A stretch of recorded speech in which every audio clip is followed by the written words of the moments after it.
Ah, yay. They're all in. Awesome. All right, hang on, let's get this in here. Yay. Primo. Okay, can you guys hear me? Mm-hmm. Yep. Oh, cool. Good stuff. This is the first time we're doing this stuff from this end, so we're all a bit nervous about whether it actually take. So it's good. All right, we've got Jen there as well. Okay. Pause recording. Okay. Just letting you all know that this we just got this recording, so we're going to try and keep whatever we get just be available so we can all just refer back to it. Okay, we've got Jenny there. Okay, Jenny. So if you will just unmute yourself. Okay, and Simon, you want to unmute yourself as well? Just make sure. That's why. Have we got that going? Yeah, we had the I mean, there we go. We had the big speaker in, but it was off. Oh, good. Yay. Oh, there we go. I was thinking, man, this is not working. Yay. Awesome. How you going? How you going, brother? I'm good, thank you. Yep. Yep. Get life. Having a bit of a break. You keeping busy with life? Right at the moment, I'm trying not to keep busy at all. Oh. Post Christmas. Yeah, that's a nice background. Yeah, beautiful. Yeah, it's my sit spot. Oh wow. Yeah. Wow. Cool. Rawa tree there. Ah, right. Mm. Yeah. Nice contours to it. Yeah. I'm trying to decide if it's one tree or two trees. Oh yeah. I think they're twins. Yeah. Or a couple or something, you know. Oh, twins. Beautiful. Twins. Actually, yeah, that's interesting. Twin trees. I'm thinking of that. That's reading about that somewhere. Have you? Yeah. Actually, it's interesting. 7 Arrows book. Oh yeah. Talk about. Yeah. 7 Arrows. Yeah, Macy's store. Yeah. Yeah. Good stuff. Yeah, we'll just wait a few more minutes. There's potentially 10 coming on board to have a look. So we're just gonna keep waiting for a bit, and Speak. yeah. Oh, don't touch that one. No. I was trying to get out of the chat. Simon, when does Ela come home? So around about the 10th, 11th, 12th, she'll come into New Zealand. She's got to go into isolation, and then we're going to do a roadie up to Auckland. Well, we don't even actually know if she's going to be put in Auckland or Wellington yet, or whatever, or somewhere else. But we're assuming Auckland, and we'll go up in that last week and guess you. Oh, nice. Yeah. I mean, who knows what it's going to be like? You must be quite excited. You must be quite excited. Yeah. Yeah, I reckon. Yeah. Yeah. Like it's kind of an excitement that kind of just sits, deeper inside, rather than like, still got to get around and do all my everyday bits and pieces around the place. But yeah, I am. Yeah. Yeah, I have a bit of that with Brianna and Pepper. They were going to arrive in January. Now it might be March. Yeah. Oh, right. Well, what's putting them off? Well, Air Fiji cancelled the tickets, so that's the third lot of tickets that they bought, and then she got tickets for the 8th of March. Again, Air Fiji, but New Zealand says you have to book your, quarantine Isolation. within 48 hours. Yeah. And so she booked it the day before Christmas here, so Christmas Day, Boxing Day, holiday, she can't do it in 48 hours. So she's anyway, we have our fingers crossed that she will arrive. Yeah. Okay. All right, everybody. Hey, we'll just get going with the four lots. So there's 6 of us here at the moment. So Jen, Steve, Deirdre, myself, and Marilla and Simon. So hopefully people will jump on a bit. Whether maybe it's just this time of year, people can't or got things going on. So it was just put out there as an open invitation, and heard back from a number of people. So we'll just get going, and as people come in, if they come in, we'll just add them into the mix. So yeah, just welcome everybody here. As you can see, this is a call to have an initiate Wisdom Keepers Society. But before we do get going, it's going to start with a bit of gratitude. So Simon, do you want to bang a bit of gratitude out, please, dear brother? And maybe, okay. Yeah. Just gratitude for all the flowers that are still blossoming around the place. The changing of seasons and how quickly that moves. The power of the growth of this time of year. How the plants really push themselves out of the dirt and go for it. And grateful that we've had a good amount of water to get us through the dry season. And grateful for life, grateful for that we get to be alive at this time. Yeah. Yay, awesome. That's me. Yeah. TWKS1meet. Oh, and Barilla, would you like to put your gratitudes in? Sure. Yeah, I'm feeling particularly grateful at this moment for community and all the ways that forms what is forming in and around me, which is really beautiful. And yeah, it's just really grateful for that support from community. And this morning in Sit Spot, I was just so grateful for the birds and the beauty of the trees, you know, and there's lots of berries on the forest floor, so the abundance of food for the birds. Yeah, really thankful for all of that. And like Simon, thankful for the plants, you know, like they're just so glorious at the moment. And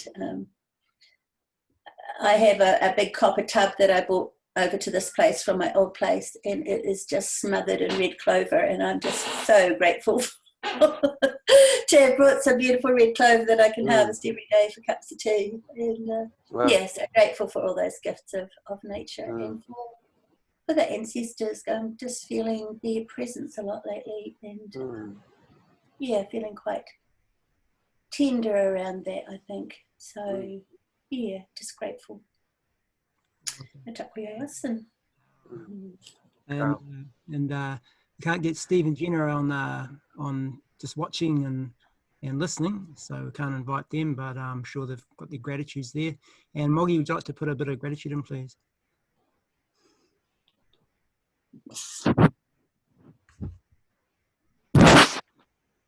Can't hear you. There you go. Oh, can you hear me? We can now. Yeah. Crazy mute button. Yeah. Good morning.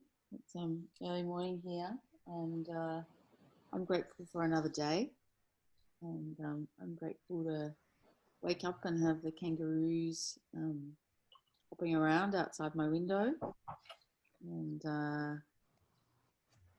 yeah, I'm grateful for this place where I live that I've moved to, and collecting St. John's wort yesterday and making little concoctions with it, and yeah, lots of different little things to kind of like forage and play with. Wild garlic that I just keep finding growing everywhere, and kangaroo grass that's kind of growing wildly, which was sort of the original staple sort of crop of Indigenous people here. Like that's what they used as a grain to grind for flour or whatever. So I'm holding out with deep curiosity to see if my kangaroo grass gets grain, and if I could even make, you know, like a teaspoon of flour. But you know, I've got some enthusiasm, but you know how these things go. Like you have this grand scale vision. Yeah. Ends up as a teaspoon. Yeah. But a lot of kangaroo grass, which is like I've just got kind of vast kangaroo grass, which is quite profound in itself, because that doesn't really happen. Yeah, this piece of land where I am is just this extraordinary treasure. These things like that show up. So I'm feeling really grateful for that. And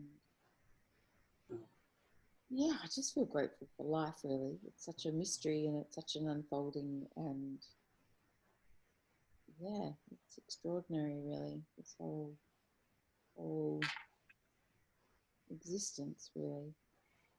Yeah.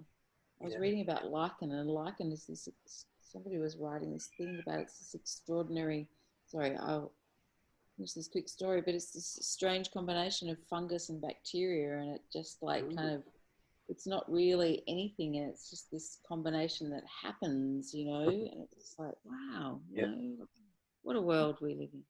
Anyway, Matakuyo, yes. Wow. Grateful to be here with you guys. Great to see Jen's name.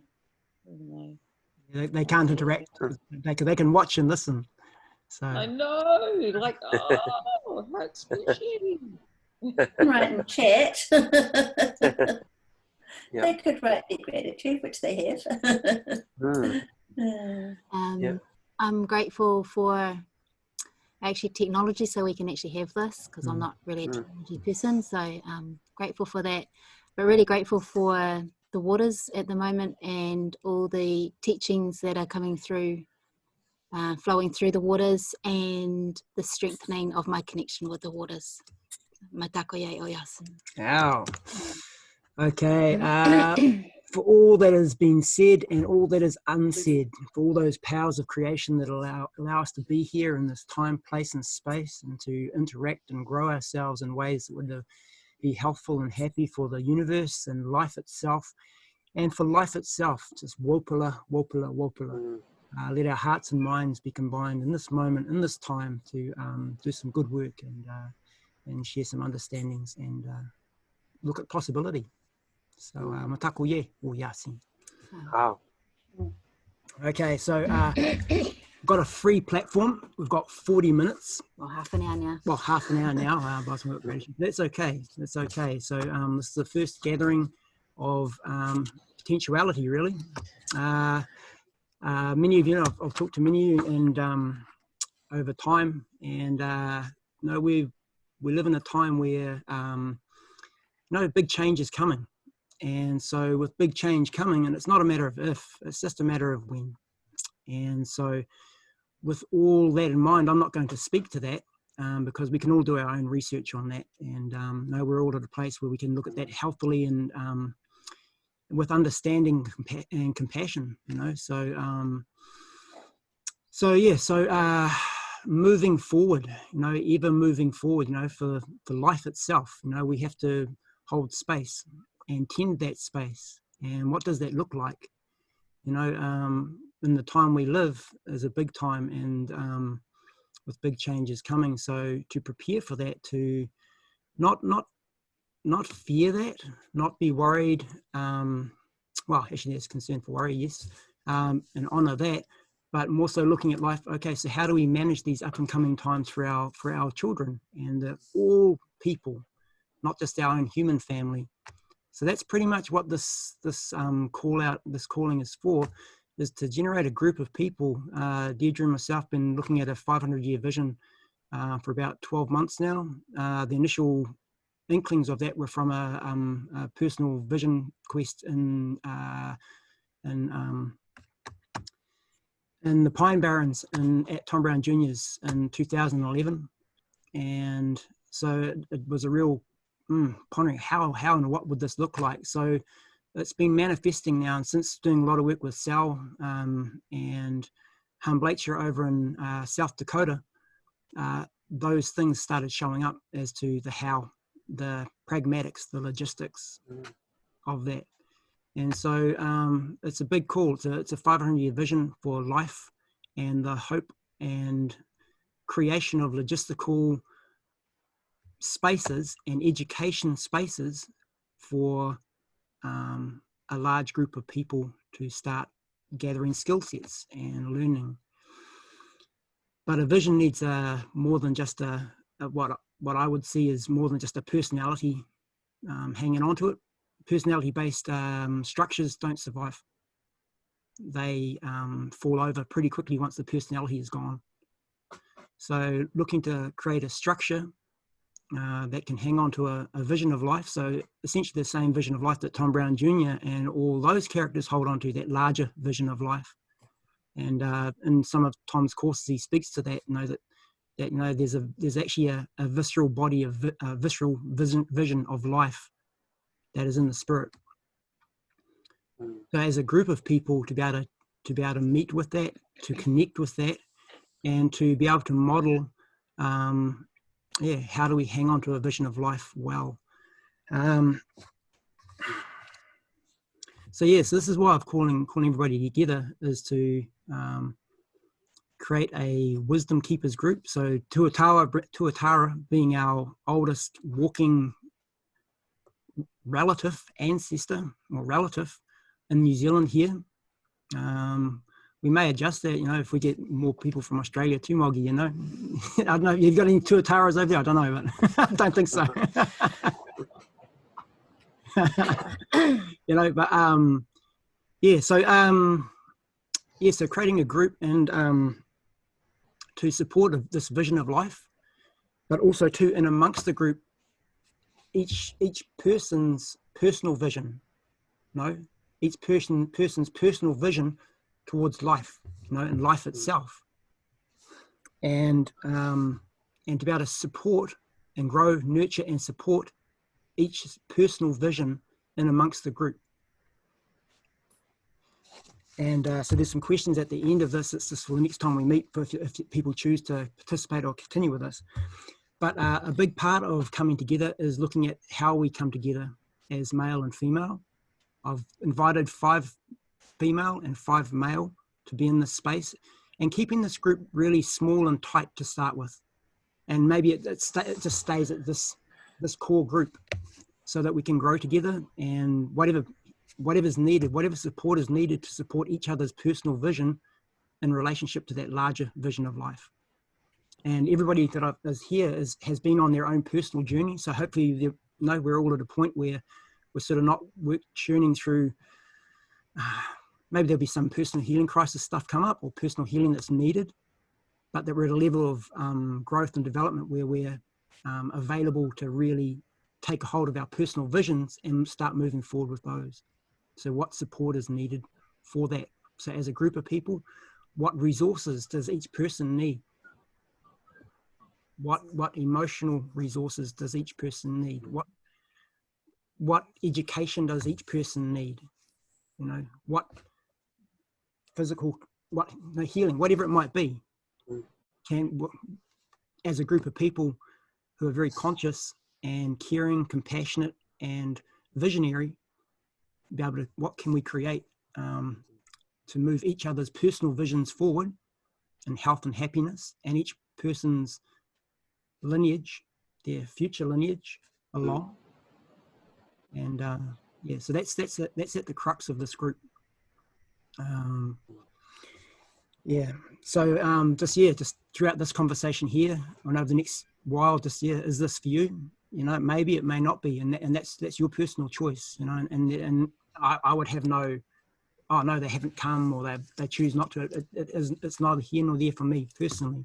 That's just, I feel like this is potentially a group that could do a lot of good work, and moving all of our lives forward for our children and our grandchildren and all the people, like our landscapes and all these things. So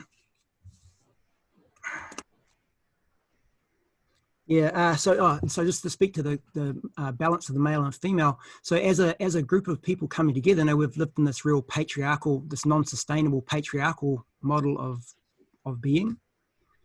So how is it that as a core group and as a heart group, eventually we're going to be put in the next layer of society, which is going to be the movers and the shakers, the pumpers, you know, the ones that are out in the community and start actualizing, you know, the visions and the intentions of this heart group, you know, in our local environments, so multiple places. So so as a group of male and female, how are we interacting? That, you know, what, as, you know, the indoctrinated patriarchal thing, how as males can we maybe, I said the other day, you know, take a step back, and female take a step forward, that there's this, we step past this patriarchal model and start modeling maybe a more balanced older form. You know, Stalking Wolf said that, you know, in the futures, the grandmothers will be very important. you know, and I've thought about that for a long time now. Been nearly 10 years I've been thinking about that and going, wow, what did that actually mean? What's he meant by that? You know, some things to be thought about, you know. So have these thoughts. So as a group of people, as we meet, really looking at how we can model a really healthy structure as far as putting together, you know, holding a vision and putting an organization together that would be uplifting and really beneficial for the people coming to meet us, that core of who we are and what are we modeling as a group of people. So yeah, things to really ponder, and really open to hearing a lot. So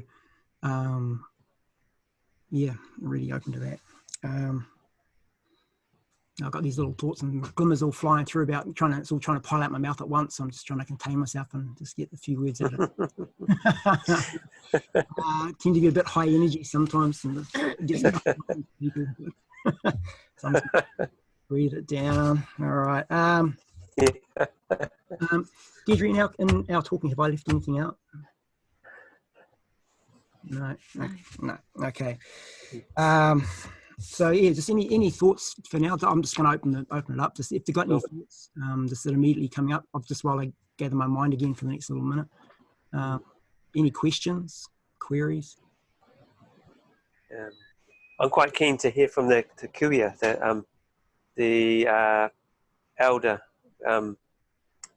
2 elders sitting with us here. Just their thoughts about this thing. If you have anything coming up, that is, no pressure. The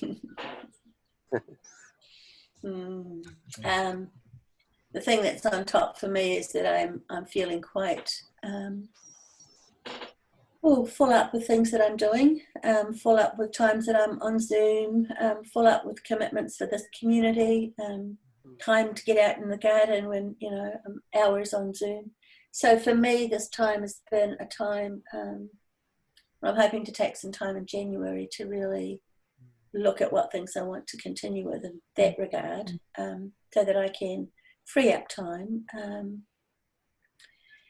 And as kuia, as you say, wanting just some time to be, you know, just to not be active, to be reflective, to be sitting out in nature,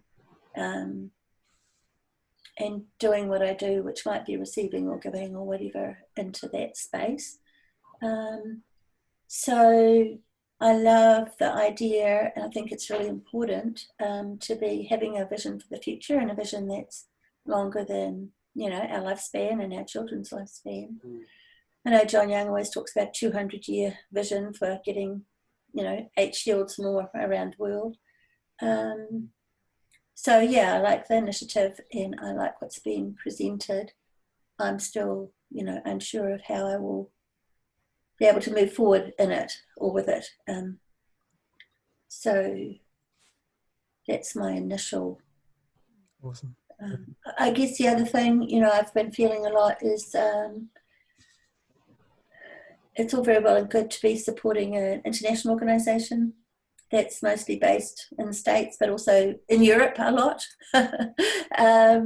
But, you know, to be supporting what's happening here on the ground is also really important. And Maggie and I have just been on a 5-week intensive sort of a exploration in Australia around art of mentoring leadership and how that might become, how it can have that real Australian flavour. And so that's really exciting to me. You know, it's closer to home. And this is even closer to home, but, you know, so there's a bit of, you say, tension between all of these things. And I'm just, sitting with all of that at the moment without making any commitments.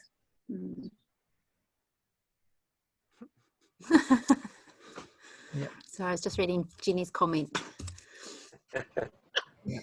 Sorry. Yeah. Have you got anything you'd like to add, Moggy? Yeah, I really appreciate what Barilla said. I can really relate to it.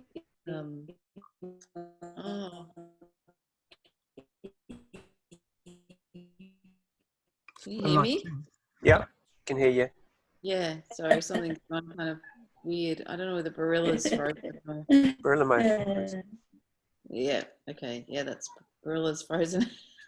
I thought she was just kind of. Anyway, sorry, Barilla. Just as a point of humor, but you're frozen at a point where you look like you're looking on everybody with a kind of like we all laughed at Jen's comment for the life-size cutouts, but you're frozen in your face in a position where you kind of like look like you're looking at us in a disapproving elder's way. Anyway, well, you are on my screen anyway, but that's okay. I'm sorry, I'm just feeling a bit more silly. Well, anyway, maybe it's not me. That's I thought it was my internet. I appreciate what you said, Barilla. Yeah, it feels like there's this incredible dance going on between,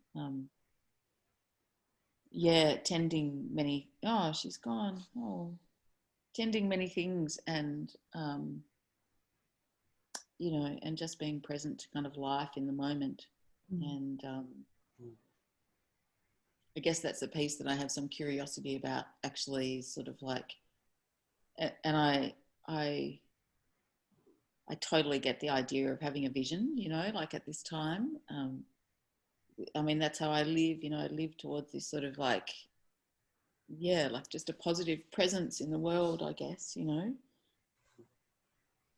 But I'm also really curious about how, Barilla!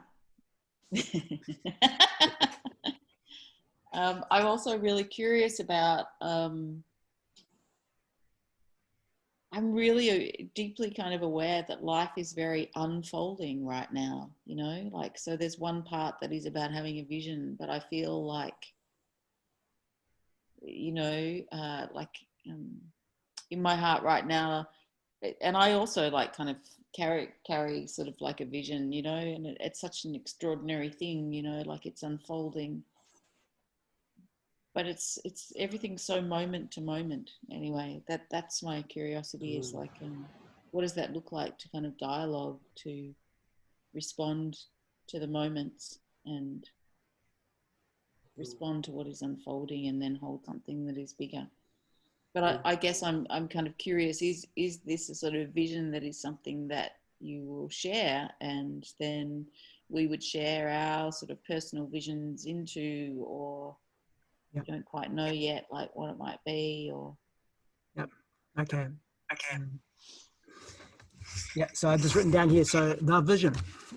So we're gonna refine it down to maybe like a 10-page vision.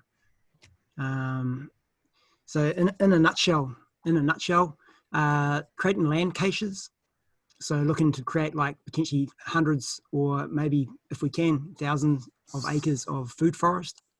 And so food trees, utilitarian trees, medicinal trees, looking to have on the lands, each block of land, so multiple spaces around New Zealand that are like big land caches for resources, and that are tended. So I'm in conversation with people over in the UK that are tending their 500-year plus woodlots, woodlots that have been constantly tended for over 500 years. So we've been given a PDF of, they said, we've never established one.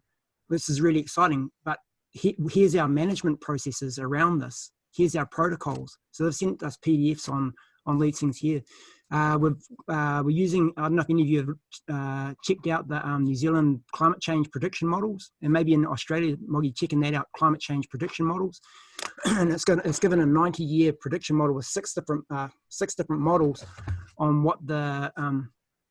how the climate change will affect, and the different areas that are affected. So on the West Coast here, we're looking to have really extreme wet biannually, and in certain parts of the West Coast. On the East Coast, drying up to the point where it gets really crispy in some of the models, but there's these little bands that run down very certain parts of the North Island and South Island that are like mid-grounds, so looking to acquire land or utilize land in those areas that are going to be a lot more stable.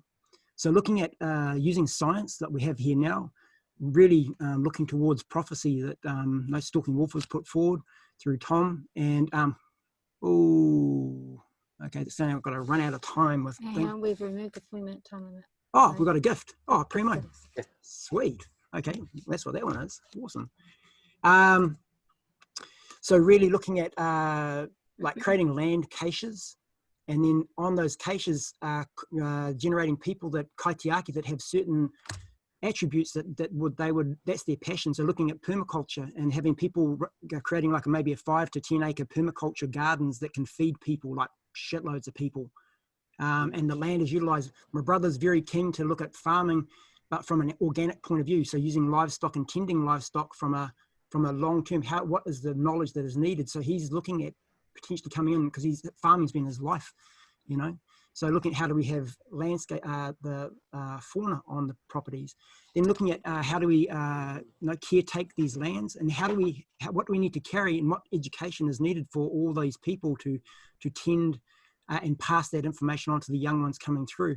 Also too, looking at by 2030, 150 people highly educated in nature skills, and crafting, not just nature connection, not just crafting, not just scout, not just, but the whole gamut, that there's 150 people highly educated.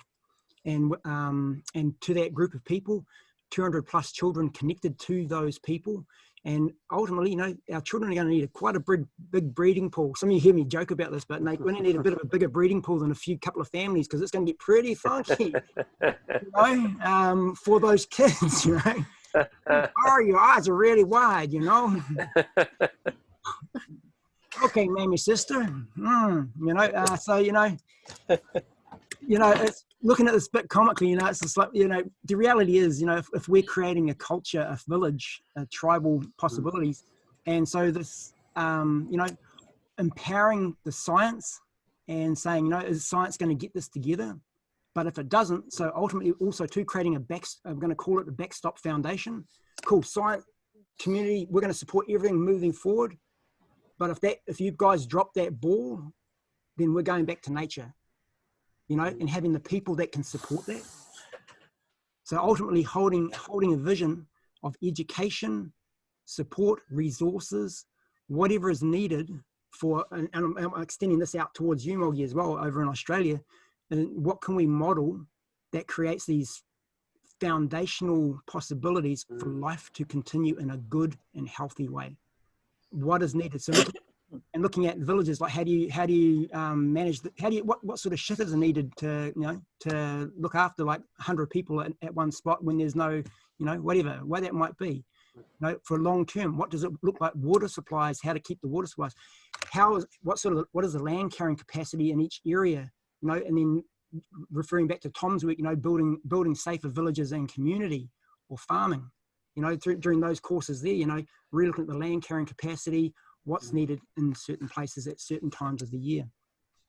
So it's a real pragmatic, very pragmatic, moment by moment sort of vision of how to actually live, and how our children are going to be able to live. What do they need? What is it they physically need? We've got this. We're in a day of realization. We realize that's cool. It's great to have a realization. What's the actualization? What does that actually look like? We've got new age philosophies that say, we're moving into a time of 1,000 years of peace. My question always to that is, what does the supermarket look like in your 1,000 years of peace? What does the hardware store? What does the doctor look like? So education. So on centralfire.com, it's Tom Brown, the Keepers Society for Tom Brown. And there, you jump in there, you go into online resources, online resources, and they've got near like pragmatic, like dentistry. How do you remove a tooth? All this stuff. We need all this stuff, and we need the people that gather that and then can pass that forward, in a good way, in a healthy way.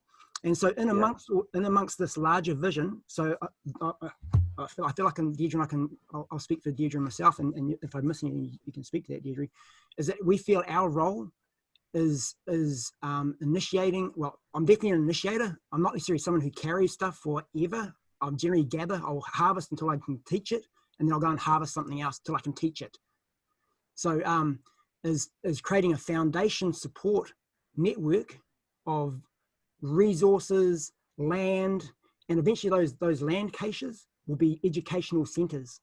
very local educational centres, so that in each region, hopefully in each region of New Zealand, there's a land cache that has all of what I've talked about, and an educational space and ceremonial space, and really looking as a group of people, just stepping into that ceremonial element. We're observing now and hearing through the grapevine of ceremony that is being held in not a very healthful or happy way. You know, women being allowed into lodges. Oh no, just pop a bit of sage in your knickers and you'll be right on your moon time, and practices that we know are not healthful from a lineage point of view. You know, so there needs to be education, deep education, and even ceremony that's being held that's not being held in as it was given. You know, so as containers of knowledge, lineage, and understanding to move forward and support each person here, their personal vision. And there's some stuff happening in Deirdre and my world that within the 6 to 12 months that we should be very financially resourced up via education and understanding I'm gathering at this point in time. And part of my thing is whatever I gather, I give back out and teach, because it doesn't belong to me. It belongs to everybody. And just a note from this character here, which is what all this stuff is about too. You know, we make commitments and we follow through with those commitments. This came through from South Dakota and Humblacher. And so this life is not mine. It does not belong to me anymore. It belongs to this. And whatever this frame is told to do, it will do. And for health and happiness. And my commitment to this group of people is that this frame gathers resources and passes knowledge on and how to educate and grow. So part of my space is it's not always comfortable. I'm not always a comfortable character, but it's ultimately about balance and health and happiness for our children and the futures. And that's what this role's job is for, this frame's job. And part of that is in Lodge. So part of that and part of the request from Tunkashila was that we had resources to fulfill these visions. And what's shown up in the last 2 months is that possibility. And having characters that are creating lots of resource, going, Dan, learn this, and you'll get resources beyond what your brain can even think about. And what I've observed for the last 2 months is like, holy shit, I'm just a learning phase, and I'm just going, wow, this is just, I never knew this existed. So, you know, there's a time for prayer and there's a time for action. So for this frame's action, time is in action. And so that's why I'm bringing this forward. And we're bringing this, and Deirdre, I find Deirdre the most incredibly powerful ally, support, and visionary character I've ever worked with and had the privilege of being with. So I don't know if you'd like to add a little bit to what I've just said there, Deirdre, please. I think you've said pretty much. Yeah. Yeah, I think you've pretty much covered. Yeah. Okay. So has anybody got anything else they'd like to add at this point in time? I mean, there's a lot to think about. We will type up we'll get this vision typed up over the next couple of weeks, couple of 3 weeks. We'll see there's lots of different bits and pieces on, you know, so this time of year. But we'll get it all typed up, so that, and then once it's typed up, we'll send that vision out. But it's a vision that is creating a foundation and places and resources. That's our vision. But that vision needs people with other visions that can hold whatever their vision is, and eventually this core group will hold the heart of that vision of life, and then we support and empower all those movers and shakers and those different people that have initiative, going from initiative and intention, and help them actualize their visions. You know, so the people that love the permaculture, that love tending trees, that love looking after land, that love educating the children, people that work with the elderly. And so creating an elder core within 6 to 12 months, having an elder core, which may be something that Barilla you might be more interested in, is just to hold. So we're moving towards eldership, and Tom Brown's thing where, you know, well, yeah, Tom Brown has this thing, you know, that, you know, it's not an age thing, or not a old, like in some other areas, but it's like that 50 year bracket. And, or if you're a grandparent, and so, personally, I'm a grandparent, been a grandparent for 9 years, or that life shows up that you have knowledge and understandings that is beneficial for the future. Stalking Wolf was called an elder in his teens because of the benefit that he was providing for his community.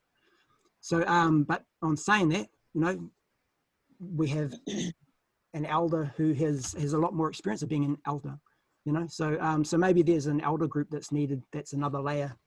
That is like a more, I'm not sure, an overarching sort of thing. But anyway, I'm not sure. Yeah. Something I was thinking of. Yep. Is just a thought that came. You know, it's as life does unravel, and people's lives change, or even just thinking about that, the whole different life our children will have. It's a heavy load to carry in some respects. Yeah.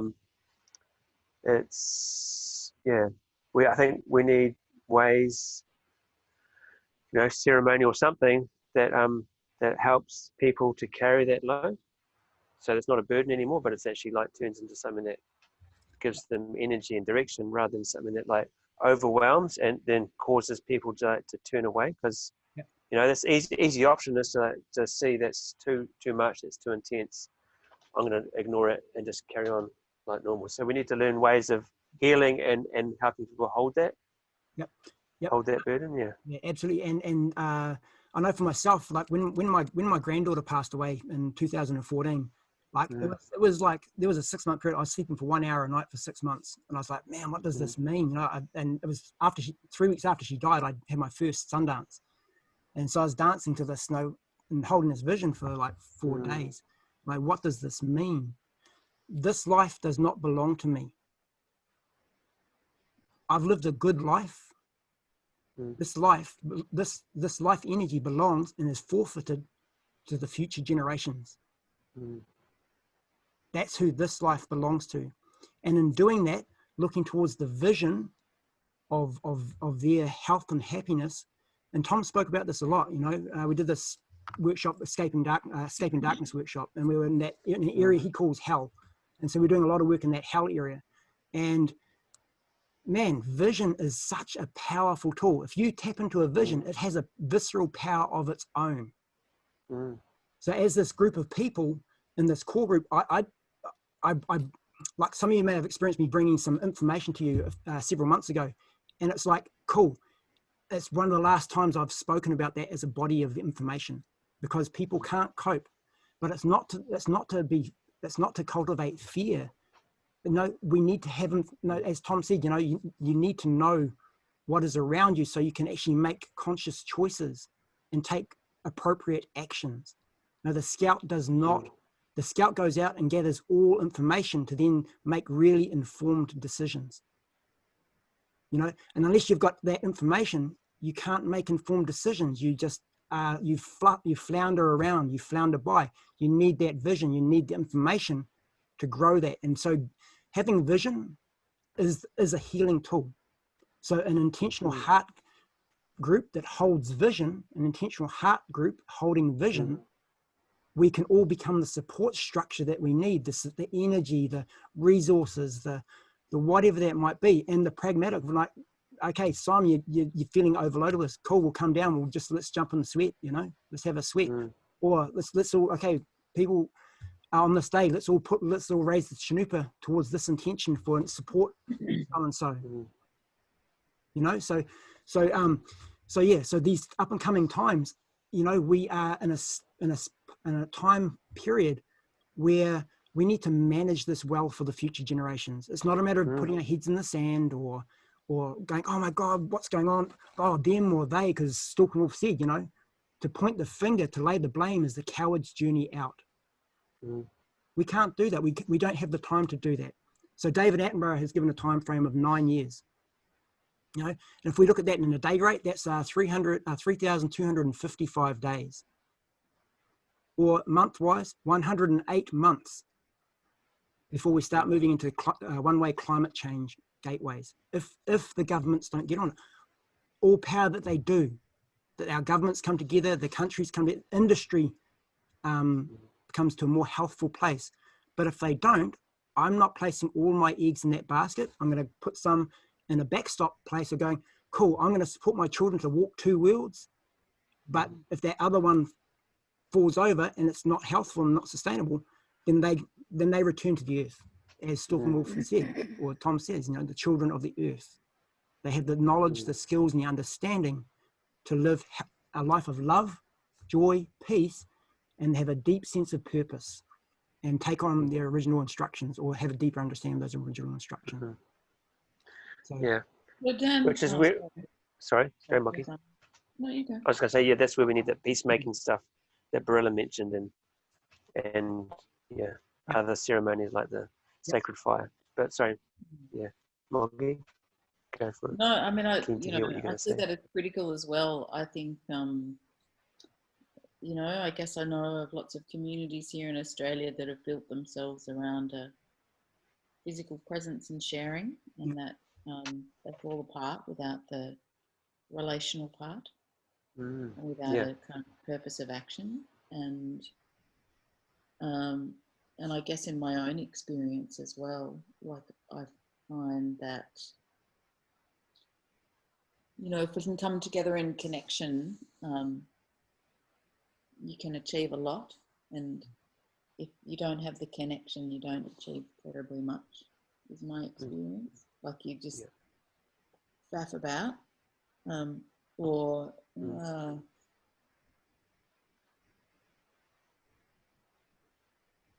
don't move together in a peaceful way. I guess that's really what happens, you know, like connection when we're connecting. So I guess really I'm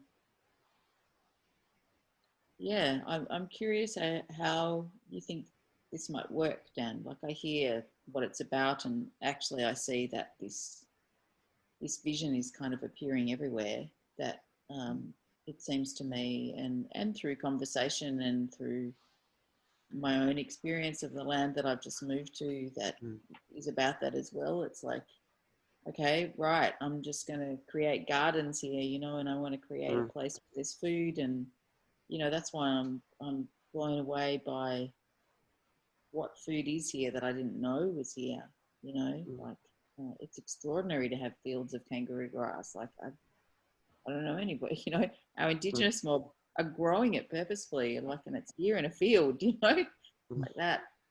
But yeah, like do you imagine that? I don't know. I think that idea of, you know, like an intentional heart space, that that we need to cultivate that kind of heart connection in our conversation. Yeah, very much so, very much so. And so this initial getting together, I'm not too sure how much time we've got, so I'm just going to so if we drop out, then maybe that's okay.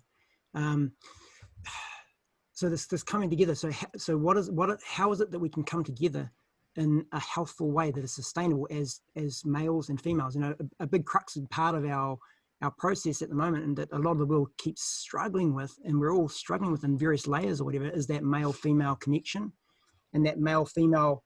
How do we sit together and actually utilize the wisdoms that the female carry and utilize the wisdoms that the male carry? You know, how do we do that in a good and healthy way? That's part of the story, but in amongst that, the logistics of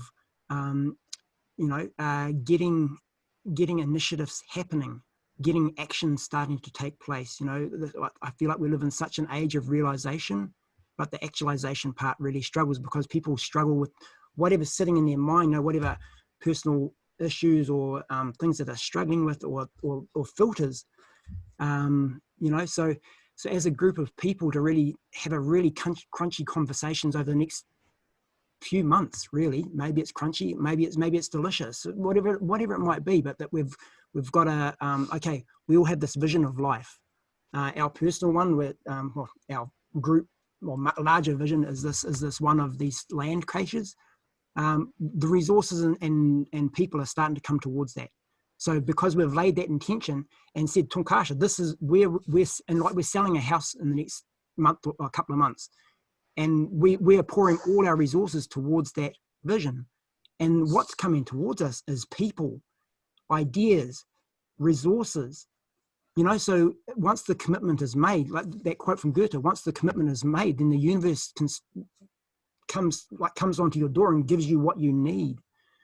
So I don't know all the ins and outs, but I do know the absolute need. And Tom talks about when the need is there, creation comes to support. The need is that we need to create spaces for education, land caches, for resources for the future generations, and knowledge and understanding that can be passed directly to them. So all the finer details, we as a group of people need to flesh that out in parts of that. But I get the feeling that when people connect with their own personal vision, there'll be such an alignment that each will be supporting each other's personal vision, and we can move together as a group of people with that common vision of life. No, not Dan Hales's vision of life or Deirdre's vision of life, but that vision of life, that we're connected with that. And Tom, through some of the trainings, there is this vision of life. It's a larger energy body that is there in the universe, that is there in creation. And so I know that from my own personal investigation, I experienced that. So for us as a group of people to maybe look at and explore, and maybe before people make any commitments to this possibility, is maybe spending the next few months exploring, is this something that you're aligned with? And if not, then that's totally fine too. But ultimately our intention as initiating this here is, okay, what are the foundational needs to be covered? And and whether that's resources, education, whatever that is, we're committed to that, and supporting for people to find, if they haven't got a super clear vision, maybe there's a partial vision. Cool. What do we need to help clarify that? What can we bring to the table? For all of us. So I'm not feeling many more words wanting to flow out right now, because I'll just start talking in circles. So the thing I'm kind of feeling or getting from things Moggy has said and Brenda have said is that those soft skills about like heart space and peacemaking and relational space, they need to be part of that vision of for it to work. They need to be, they're pragmatic as well, and so absolutely, yeah, we need to bring them into just to have that consciousness of how to grow them. I don't know how to grow them, but if there's that strong relational space, heart connection, then that will actually be stronger, hold that space stronger than having actual land or physical spaces. You know what I mean? Like with that relational connection there, that will be resilient and be able to move wherever it needs to move, to have those, to do that. You know what I mean? Like, yeah, it'll be able to, it's an important part for us to put on the table with everything else that we want to bring too. Okay, yeah. So in direct response to that question, like when we got, I was imagining we had like half an hour, but we got more. So part of this journey, this frame's journey is 26 years working down the tantra streams in conscious in relationship to male and female, and as a healer, body work, working with people was about 6 years. So intellectually handicapped, brain injury people, all these things. How do you deal with people? Working in as a youth justice, in the youth justice industry, working with the top 3% youth criminals in New Zealand for 2 years, and getting feedback of like, Dan, can you create a self-defense program for us? I'm like, why do you want me to create a self-defense program? Oh, you've only had 3 incidences in the last year as opposed to 30 plus. And I'm like, that's nothing to do with martial arts. It's about relationship and relating. And then, trained as a hypnotherapist now as well. So if I'm not speaking about these things, it's just that it's so ingrained that these are things. So that the initial comment around how is male and female, how do we come together? and have that conversation where it's in balance and in a balanced relationship, yeah, if I flesh those words there out, it's got all of that understanding wrapped in that. But we're here on this really limited time, so I'm sorry if I haven't. Yeah, that's right. So the whole gamut of life: love, relationship, health and well-being, food and understanding, utilitarian tools and lifestyle, culture, clothes, all these things. Every element of life is going to be wrapped up in this bundle here of people together, and we're going to look at every single element and how do we heal whatever it is needed within our ancestral lines, our present lines, and our future lines. That as a group of people, we can move forward in a really healthy, well-rounded way. And within this group, there are the resources. There's counselors, there's practitioners, there's educators, there's people who are passionate about life, but not just a piece of life. Our modern culture wants to compartmentalize and pull us to pieces. We're actually whole beings, and so to come together as a whole being relating to another whole being, not that we're just yeah. I know. There's so much to say, and I hear what you're saying, and I hear what everybody's saying, and let's bring it all to the table. Have the whatever we need to do to move it forward, so that we can start actualizing the things. And so there's another piece which I'm going to wait for another couple of months, and that's along the resources line. When these things, depending on which ones take off, that education is going to come to the table, this group's table. My commitment, I said to this guy when he started showing me what he was teaching me, I said to him, I said, man, all I'm looking at this is like how I can pass this on to others, how I can teach this to others. And he goes, yeah, good. Look, I know you, Dan. That's the only reason I'm teaching you this shit, is because you're going to pay it forward. So resources wise, everything that we can draw to our table, so that we can all move forward in a really well and healthy, well-intentioned way. So giving the best opportunity for life to continue. Yes, and that's it in a nutshell. I want to live. I want my kids to live. I want my grandkids to live well. I want the animals to live. I want the bees to live. I want, how do we do that? And it's great to sit around and to conceptualize and intellectualize and all that there. But a part of my thing is, I've spent 27 years in like recapitulating life. And I'm at a point now where it's like, cool, it's great to realize. Let's stop realizing, because you all know about that. It's just, let's actualize life around us. Get out of the head. Live in your heart and take action. Yes. That's attentive action. Attentive action, yeah. Informed in action, like informed. So ceremonial. So you mentioned ceremonial. So we're all lineage holders here. I'm so grateful for that. And something you said the other day, lineage is safety. Handing on good, clean, clear bundles that are, who am I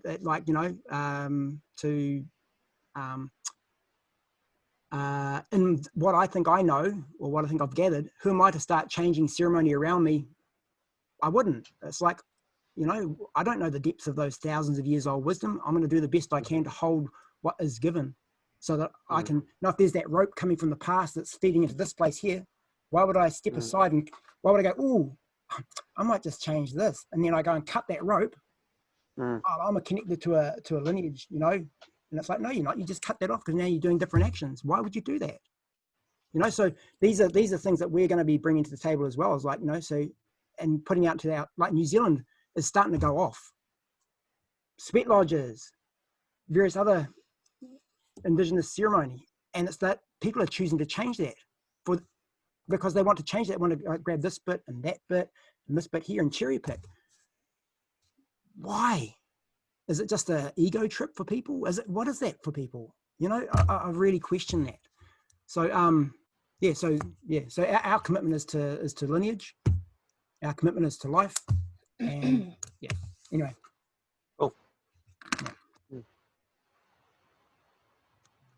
I don't know. Any other thoughts? Anything? Just super keen to hear. Or otherwise, I think just a couple of things. So if you do feel called to partake in these things here, so looking going from realization to actualization. So the next meeting, and there's potentially like maybe long-term wise, maybe make it a third Friday evening, or if that doesn't work, whatever. We'll find something that works for most people once a month. But 3 questions to ponder. So who are you? Who are you? And yeah, who are you? You know, and then what is your personal vision for life? What is your personal vision for life? And then then the last question is, what do you need? Because if we can meet our areas of that where we're needing, where we're maybe not struggling, but where it's uncertain or you don't know or whatever, what do you need? Yeah, what support do you need to start actualizing your vision? What support do you need to start actualizing your vision? You might already be enacting your vision, but we can all, when we get help with that as a group of people, when we get help with that, it can help speed that along. Maybe take out some of the hurdles. Maybe even just the thought of having a group of 10 people focused on your vision and praying for that, taking that to lodge, sitting with the Chanupa to empower your personal vision for life. You know, it's yeah, I see this group is not saying that it's going, oh, okay, that guy there, Dan, he's got a huge wheelbarrow and he's going to try and stick it in front of my wheelbarrow. No way. We've all got our own wheelbarrows. We've all got our own loads. We've all got our own shit. Your medicine is your medicine and the world needs it. So how can this group of people with different medicine support your medicine to grow in a good way? So removing all ego stuff. And so this group this group is not going to have a hierarchical thing. It's going to be a group of people sitting in council. There's going to be no, and I put my hand up. I don't want to be some sort of show pony clown that's just a big mouthpiece that's going blah blah blah blah blah. I'm very focused. I got a huge amount of energy that I pour. If I'm focused, I just pour it towards whatever I'm pouring it towards. But this is not about me pouring our vision in front of anybody else's vision. This is about creating spaces that may be empowering to other people's visions and supportive towards other people's visions, and that we all come together and work as a community of people towards a common vision of life. So those questions, once again, who are you? What is your personal vision, your larger vision? And maybe there's multiple bits in there, you know, there might be different sections of it. Great, if there's and then what do you need to support? What do you need support with so that you can start actualizing your vision? Or if you're already actualizing it, what support do you need to help uplift that? Just, business, life, relationship, there's enough experience here in this group to be supportive of any of those areas of life for you and all of us. Now, we all need help sometimes. You know, we all need support sometimes. So, these are things to think about. Anyway, so I'm just going to, if there's any other thoughts, then please put them forward. Otherwise, let's just wrap this bundle from here. And there's lots of things to think about. And if you don't feel like you want to be involved in this group, then that's totally fine too. Okay, there's no agenda that each of you has to be here at all. It's if you're here, if you're feeling cool to be here, be here. If not, then not. That's okay. Okay. Any other thoughts immediately? I just wanted to say, I think Moggy, we mentioned it at the very start, but we did record this meeting. So I think you weren't here when we mentioned that, just so then there's a reference to what's been spoken for each person to go back and listen to. Yeah, so we'll look at just, would it be helpful if this was uploaded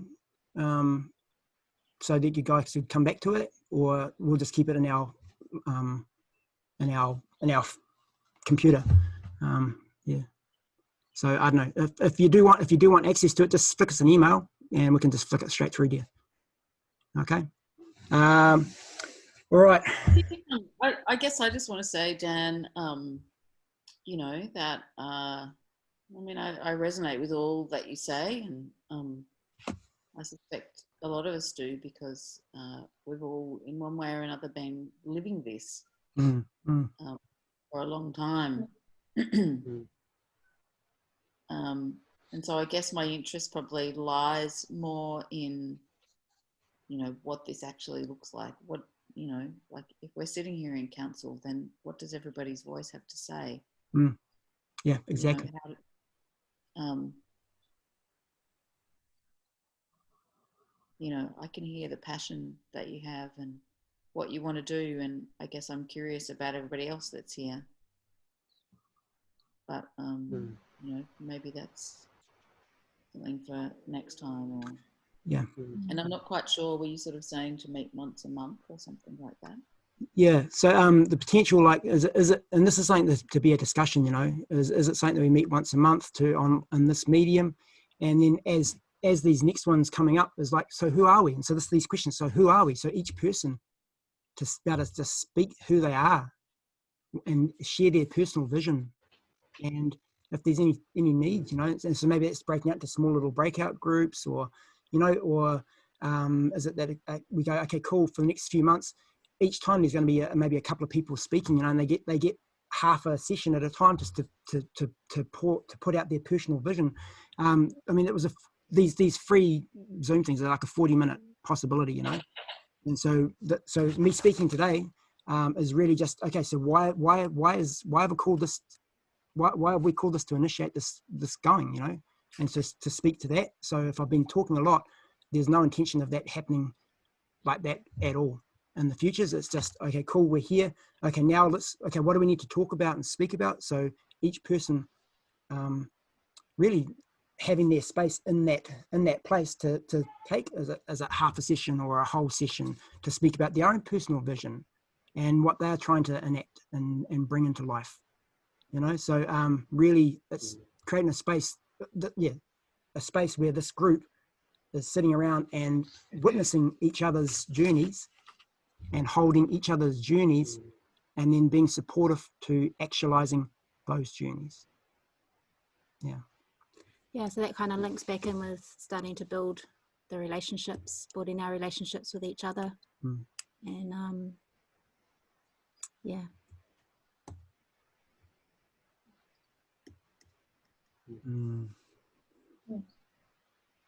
Yeah. Okay. Thanks, Dan. Thanks for bringing it forward. And yeah, no doubt we'll be seeing you very soon. Can have some more discussions in person. So yeah. Yeah, very much so. And where we can, like, you know, you all guys are all gathering for around the fire. Yeah. Yep. It's down at Steve and Jen's. Yeah. Yeah, for a few days. Yeah, and yeah, so there'd be another man that would be on here would be Duncan, who I met at Simon's place at a sweat just in the last couple of days, a few days ago, and also to Jürgen Guzebek. He's been studying with Tom Brown since '96, and he would go multiple times a year to the tracker school for quite a number of years, over a decade, and then he's just done. He doesn't even know how many online courses he's done, but he's been with Tom since '96. He lives in New Zealand now. I met him briefly on a course years ago online, and then we lost our contacts and then reconnected about 5 weeks ago. He's super passionate about all of this as well. So he's very keen to connect. Unfortunately couldn't make it today. So his wife as well. And his wife, Francisca. Yeah. Yeah, she's very passionate too. So part of just, coming together just to sit around and actually just, who are we? How do we move forward? How do we support each other to move forward? In a nutshell, that would be it. Okay. Any other thoughts or queries? And if not, we'll wrap this bundle up. Okay. All right. Thanks, guys. Hey, you're so welcome. So thanks for taking that step forward. Yeah. Mm. So all that has been supporting us today and allowing us to this technology, all the beings that are here, the Tonkashila and the powers of creation, the elements, our own personal ancestries, our future connections, those future generations, those beings who are yet to manifest in this plane. Walpala, and if there's all the things that have been said and spoken about, but to acknowledge all that has not been spoken about and said. This, bringing all that to the table, and this absolute Walpala for this time, this place, and allowing us to connect and talk about possibilities. From this moment here, just let our minds separate for this time, and our hearts separate for this time, and know that we'll come together at another time to dream together again. But at this time, let's separate all that so we can dream our own. Okay. Matako ye o yasin. How? Hi, everyone.